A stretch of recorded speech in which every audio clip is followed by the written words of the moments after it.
2012, le président, professeur Alpha Condé, est arrivé à la Mecque. À sa descente d'avion, il a eu droit à dû à son rang. Le président Alpha Condé est au dessin de l'islam pour faire le pèlerinage, cinquième pilier de l'islam. C'est le reportage de notre envoyé spécial, Sanassi Keita.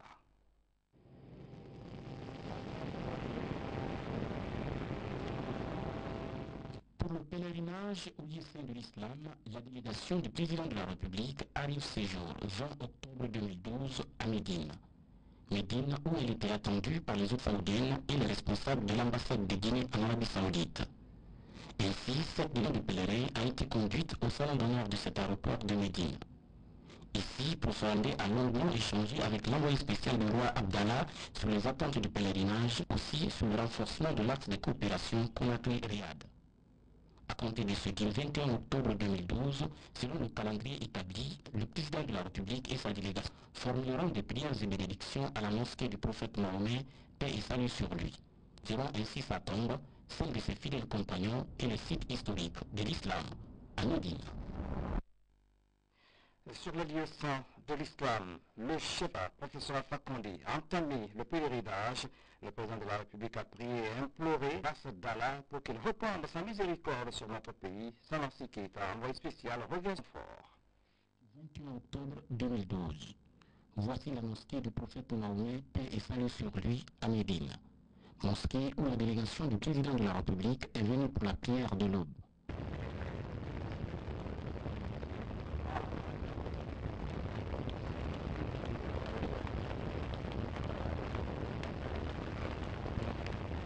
En compagnie de plusieurs personnalités du pays, le chef de l'État a eu droit à tous les honneurs des autorités saoudiennes pour s'acquitter de ses obligations religieuses.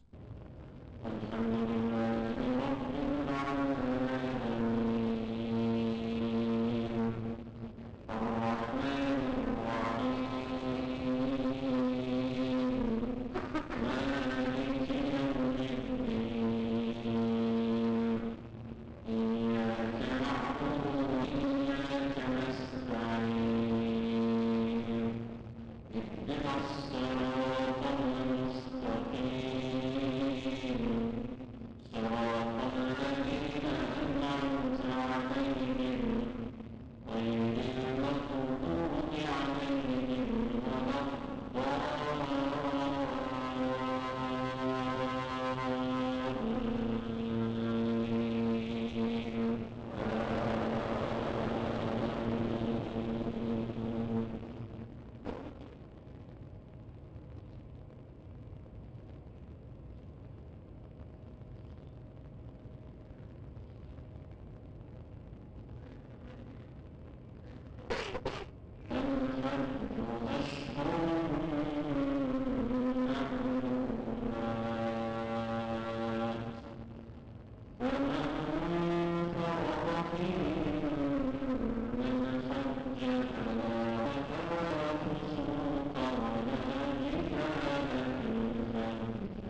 Les prières pour le bonheur du peuple de Guinée qui fait sur Alpha Condé, ici en ce lieu saint de l'islam. Nous sommes venus prier, nous avons fait notre pèlerinage en ce lieu saint de Médine. Nous avons prié sur la tombe du prophète. Nous avons prié pour le bonheur du peuple de Guinée, pour la concorde nationale. Nous avons prié aussi pour que Dieu nous guide afin d'unir le peuple de Guinée et de conduire vers le bonheur. Nous pensons que ces prières sont faites pour tous les Guinéens. Et après, nous allons continuer dans les autres lieux saints. Que toute la bénédiction de Dieu rejaillisse sur la Guinée, et particulièrement pour les femmes et les jeunes qui ont très souffert. Nous espérons que la Guinée va se réconcilier avec elle-même et que nous allons commencer notre marche en avant. Peu après cette prière de l'aube, le président de la République et sa suite sont allés visiter le grand cimetière de Médine, où se trouve la tombe du prophète Mahomet, paix et salut sur lui, ses fidèles compagnons. Sur ce site, professeur Alpha Condé a dit des prières afin que Dieu guide ses pas pour rapidement transformer la Guinée. Aussi pour l'entente entre les filles et fils du pays. Plusieurs autres sites historiques de Médine ont été également visités par le président Alpha Condé et sa délégation.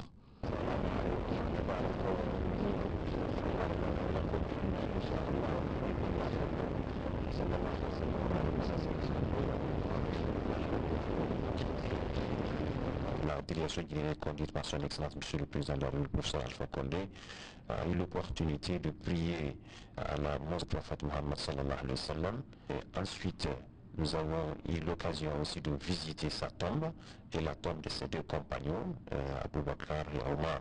Et en même temps, l'occasion était aussi de prier dans le Raouda. Raouda, ça veut dire le jardin que le prophète l'a qualifié, c'est le jardin du Jannah. Après cette visite au sein de la mosquée, dans l'enceinte de la mosquée du prophète Mohammed sallallahu alayhi wa sallam, nous sommes allés visiter le cimetière Bakir. Le cimetière, c'est connu que c'est le cimetière des compagnons du prophète Mohammed, enfants du prophète Mohammed sallallahu alayhi wa sallam. Et ce cimetière a aujourd'hui tous ces compagnons qui ont contribué à l'évolution, qui ont contribué au développement de l'islam. De là-bas, nous sommes allés visiter la mosquée de deux directions. Et cette mosquée a une histoire en islam. C'est dans cette mosquée que le prophète Mohammed sallallahu alayhi wa sallam a reçu les instructions divines lui demandant de changer la direction au moment que les musulmans ont passé un bon temps prier vers le Jérusalem, et c'était le cas de leur demander de prier pour la première fois vers la Kaaba. Et cette mosquée s'appelle la mosquée de Qiblatain. De cette mosquée, nous sommes allés visiter aussi la mosquée Quba, la première mosquée construite en islam.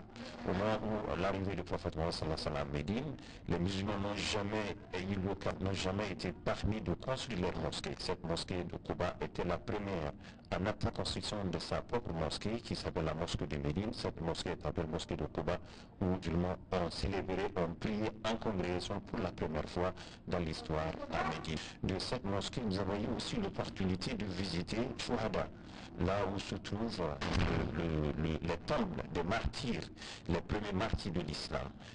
À sa tête ici, le noble du prophète Mohammed sallallahu alayhi wa sallam, Hamza bin Abdel Muttalib, qui le prophète lui qualifiait comme le lieu de Dieu. Nous avons trouvé aussi où se trouvent aujourd'hui les tombes de 70 martyrs qui ont défendu cet islam cette religion jusqu'à leur mort. Et ils étaient tués au cours de la bataille de Uhud. Mercredi 24 octobre 2012, la délégation du président de la République s'y rendra à Mina, la cité des tentes, située à environ 5 km à l'est de la Mecque. C'est bien sûr là que professeur Alpha Condé accomplira les 5 prières qui seront le début du grand pèlerinage. De la Mecque, retour en Guinée, la préfecture de Lola a constitué la dernière étape de la visite du Premier ministre, chef du gouvernement région forestière, l'occasion pour Mohamed Saïd Fofana d'expliquer aux populations à la base la politique du gouvernement en matière de droits de l'homme, de réformes macroéconomiques et de renforcement de l'unité nationale. La tournée s'est achevée sur une note d'espoir. Le point avec Hadi Kamara.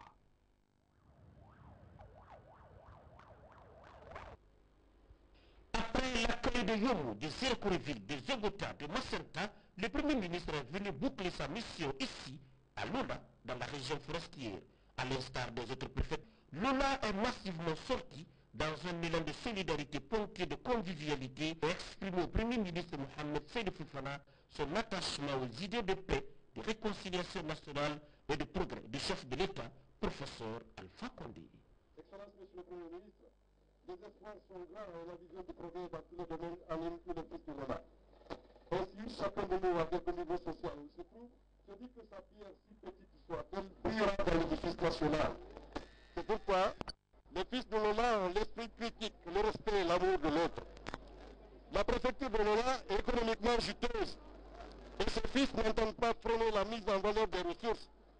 Ils entendent plutôt tous œuvrer dans le sens de leur mise en valeur et de la sauvegarde de la quiétude sociale, ici et ailleurs dans le pays.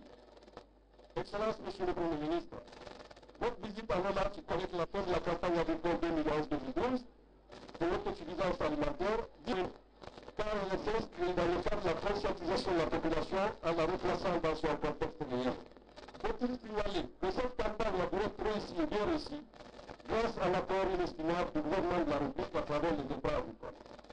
Excellence, Monsieur le Premier ministre, prêt à écouter votre message, je voudrais vous rassurer que les populations de Lola, toutes composantes sociales confondues, sont résolument engagées et adhèrent au programme de changement prôné par le professeur président Alpha Condé.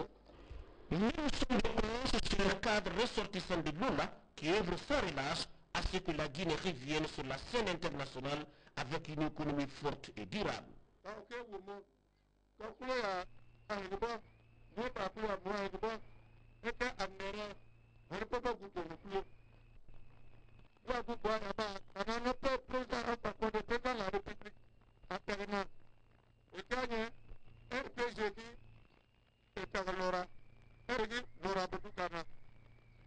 Délégation n'est pas vision ni pas l'ensemble on a dit nos présidents nous allons pas beaucoup y en a et qu'à Moussa Nyambé et qu'à Névétéi et qu'à Robert Moussa Padreno et qu'à Toubabé Toubabé Traoré et qu'à Garanto Nyahari et qu'à Tarifa Sako et qu'à Bougolo Antoine Yelo RPGOD Alpha Condé président du gouvernement Mananope Nyanga et moi d'abord c'est-à-dire mais pour le monde et que le gouvernement n'a pas et que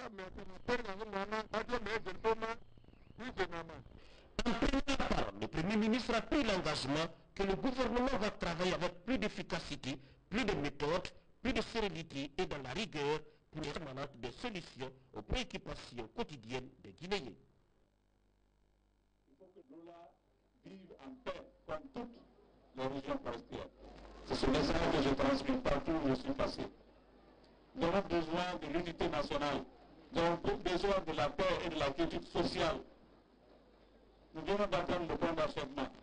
La communauté internationale a dit, maintenant que vous êtes sur le bon chemin, maintenant que vous êtes sérieux, nous allons effacer une partie de votre dette et nous allons vous prêter l'argent pour que vous puissiez développer votre vie. Nous allons venir investir sur vous. Mais les gens ne peuvent pas venir s'il y a de paix, s'il n'y a pas de sécurité, et pour nous et pour eux. Il y a beaucoup de choses. Nous étions dans un trou. Certainement, vous l'entendez à la radio. leur déclaration dans certaines préfectures. Nous étions dans notre Dieu a fait que par la grâce, sa grâce et l'action du chef de l'État. Nous sommes maintenant sur le rail pour annoncer le vrai développement. C'est pourquoi, en reconnaissance à ce que vous avez fait, et l'année prochaine, nous fêterons, n'est-ce pas, l'anniversaire de l'indépendance à Zérékoro. Nous avons investi, nous avons créé deux infrastructures, des milliards et des milliards vont être investis. Et il a dit, pour cela, il faudrait que l'on fasse deux choses. Il faut respecter l'autorité de l'État, incarnée par les préfets, incarnée par les gouverneurs, incarnée par tous les responsables qui nous sont envoyés ici. Il nous faut un État fort, respectueux de vos droits, respectueux de vos préoccupations, qui est à l'écoute attentive de ce que vous voulez. C'est ce que je dirais. Mais en retour, il faut que vous acceptez que la Guinée vive, n'est-ce pas, dans un État où les citoyens respectent l'État. Mais deuxièmement, plus que tout cela, comme je l'ai dit tout à l'heure, le président a érigé le ministère de la Justice en ministère d'État pour lui donner les moyens humains, financiers, matériels, afin que la Guinée, les citoyens vivent par la loi et que la justice soit établie, équitable et pour tout le monde. Donc, à partir de maintenant, nous avons choisi de dire à tous les citoyens, nul n'a le droit de se faire la justice. Nul n'a le droit de se faire justice. Allah est l'univers. Si les administrateurs ne se mettent pas au service des populations, c'est le gouvernement qui en paie les conséquences. Et la première conséquence, c'est de rappeler le fonctionnaire qui n'a pas joué son rôle. Mais en retour, les citoyens ont droit à respecter et l'administration et surtout la justice, qui va être au-dessus de tout le monde. Donc la jeunesse, vous battez pour avoir de l'emploi. Vous qui vous battez pour avoir du bonheur demain, il faudrait que vous acceptez aujourd'hui de vous impliquer pour faire entendre l'argent aux vieux et à tous les autres. Nous comptons sur vous, la jeunesse. Nous voulons attirer les investisseurs ici pour qu'ils viennent construire beaucoup de choses parce que seul le gouvernement ne peut pas tout faire. Mais ces investisseurs, ces étrangers ne viendront pas si nous ne créons pas ici la paix. Ce qui s'est passé aujourd'hui dans certaines préfectures de la Guinée forestière est regrettable. Il y a eu des peuples à vie humaine, des dégâts matériels importants, toutes choses qui n'encouragent pas celui qui a l'argent à venir nous aider. Alors nous seuls, nous ne pouvons rien. Donc je demande donc, le président demande à tous les Guinéens, à tous les citoyens de la Guinée forestière, cette Guinée forestière qui va être dans sous peu de temps la locomotive de l'économie guinéenne. Si la Guinée doit émerger, c'est grâce aux ressources de la forêt. Et le premier bonheur, c'est la forêt qui doit en tirer. Mais cela ne sera pas possible